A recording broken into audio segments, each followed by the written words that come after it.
وہ جگہ ہے کہ جہاں سوال کا جواب حاصل کرنا ہے، اور وہ ایسا غفور الرحیم ہے، ایسا آسان امتحان رکھا ہے، ایسا آسان امتحان رکھا ہے، ساری زندگی گناہوں سے اٹی ہونا اور پلٹ کر توبہ کر لو کہ بار اللہ میں شرمندہ ہوں، مجھے معاف فرما۔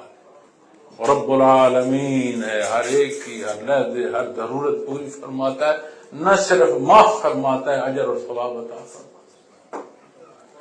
محبتیں ہماری رشتوں سے ہے، محبتیں ہماری ذات سے ہے، محبتیں ہماری دولت سے ہیں، محبتیں ہماری اپنی انا سے ہیں، محبتیں ہماری طاقتوں سے۔ کاش وہ محبت نصیب ہو جو حقیقی محبت ہے، جو بندگی کی ہے۔ اے کاش وہ لذت نصیب ہو جو ایک امتی کی ہے۔ پھر میں دیکھتا ہوں کہ یہ قوم ہونے سے کون روکتا ہے، پھر میں دیکھتا ہوں کہ ملک و قوم کی سلامتی تک کیسے ہمارے اعمال نہیں ہوتے۔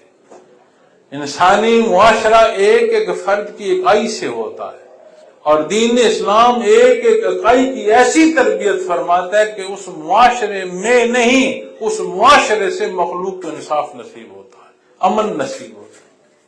اور جب ہم وہاں سے دور ہوتے ہیں تو آپ غور فرما لیں ہم کتنے ناموں سے موسوم دنیا میں جانے جاتے ہیں۔ ہمارے معاشرے پر کیا بحث ہوتی ہے، ہمارے ممالک اور ہمارے ممالک کے جو حالات ہیں وہ دنیا میں کیسے دکھائے جاتے ہیں۔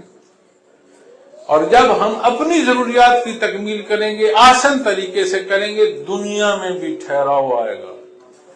ہجوم نہیں کہلاؤ گے، قوم کہلاؤ گے، فرد نہیں کہلاؤ گے، امت کہلاؤ گے۔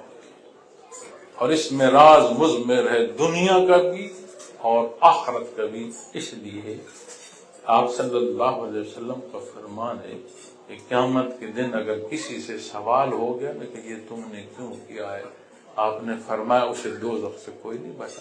کسی کے پاس کوئی جواب نہیں ہے کہ میں نے یہ کیوں۔